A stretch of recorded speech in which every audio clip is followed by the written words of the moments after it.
હું તો આપ હનુમાન દાદાને વિનંતી કરું, વાયુ વેગે ગાંધીનગર જાઓ, સરકારને સદબુદ્ધિ આપો, નકે આ વિસ્તારના ખેડૂતોને આ સરકારને ક્યાંય છોડવાની નથી.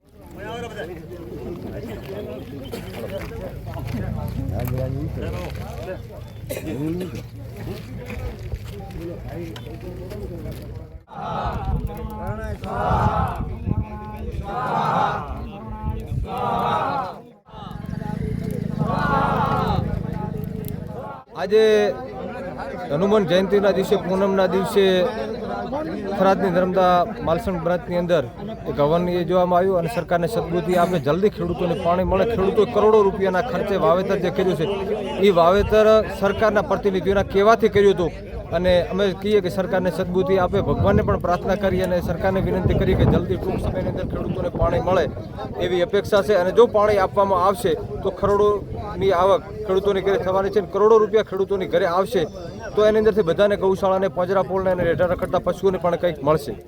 કેનાલની અંદર હનુમાન જયંતિના દિવસે યજ્ઞ યોજવામાં આવ્યો છે. ખાસ કરીને હનુમાન દાદાને વિનંતી છે કે વાયુ વેગે ગાંધીનગર જઈને ગુજરાત સરકારને, મુખ્યમંત્રીને, સિંચાઈ મંત્રીને સદબુદ્ધિ આપે અને આ વિસ્તારના લોકોએ, ખેડૂતોએ કરોડો રૂપિયા ખર્ચીને બિયારણના, ડીઝલના અને અહીંયા જ્યારે બાજરી, રજકો જેવા ખેડૂતોને જે પશુપાલન નિર્ભર થાય એના માટે જે ખેતી કરવામાં આવી, પિયત કરવામાં આવી છે. જો સરકારને પાણી નહોતું આપવું તો મહિના પહેલાં જાહેર કરી દેવું હતું કે અમે ઉનાળામાં પાણી નથી આપવાના, કોઈ ખેડૂતો સિંચાઈ કરતા નહીં. પણ સરકાર દ્વારા જાહેરાત કરવામાં આવી, ભાજપના નેતાઓ દ્વારા જાહેરાત કરવામાં આવી કે પાણી આપવામાં આવશે ત્યારે ખેડૂતોએ પિયત કર્યું છે. અને અડધી સિઝને અત્યારે છેલ્લા 10 દિવસથી પાણી બંધ કરવામાં આવ્યું છે. કોંગ્રેસની સરકાર હતી, અહીંયાના ધારાસભ્ય કોંગ્રેસના હતા, 7 વર્ષમાં ક્યારે ઉનાળામાં પાણી બંધ કરવામાં ના આવ્યું. અને આ પેટા ચૂંટણીની અંદર સરકારે વચનો આપ્યા, મુખ્યમંત્રીથી, મંત્રીથી લઈને ભાજપના આગેવાનો કે તમારો વિકાસ કરજો. આ વિકાસથી વિનાશ તરફ લઈ જઈ રહ્યા છે. આજે કરોડો રૂપિયાનું નુકસાન ખેડૂતોને જઈ રહ્યું છે. એટલે હું તો આપ હનુમાન દાદાને વિનંતી કરું, વાયુ વેગે ગાંધીનગર જાઓ, સરકારને સદબુદ્ધિ આપો, નકે આ વિસ્તારના ખેડૂતોને આ સરકારને ક્યાંય છોડવાની નથી. ગઈ વખતે લોકસભાની ચૂંટણી હતી તો પાણી આપ્યું. આનંદીબેન મુખ્યમંત્રી હતા, 75 મીટર જ્યારે ડેમની સપાટી હતી ત્યારે પણ ઉનાળામાં પાણી આપ્યું. ત્યારે અત્યારે ડેમની સપાટી પણ ડબલ છે. તો શા માટે અન્યાય કરો છો? હવે તો વિસ્તારના લોકોએ તમને ધારાસભ્ય તરીકે બંને વિસ્તારમાં ચૂંટણી મૂક્યા, તો પણ શા માટે અન્યાય કરી રહ્યા છો એ ખબર નથી પડતી.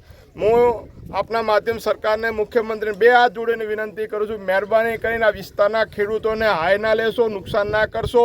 અત્યારે ઘાસચારો બળી રહ્યો છે. જો 1-2 દિવસમાં પાણી ના મળ્યું તો કરોડો રૂપિયાનું આ વિસ્તારના ખેડૂતોને નુકસાન થવાનું છે.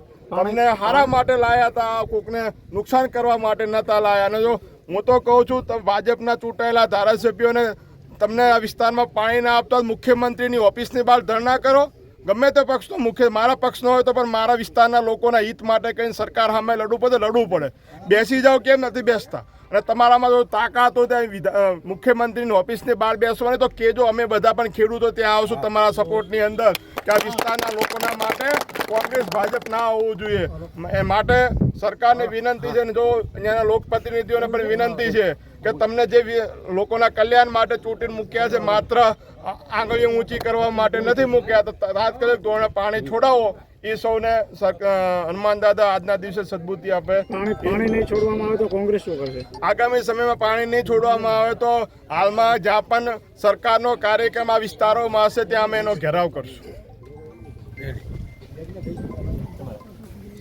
ખેડૂત કોણ છે? ખેડૂત બોલી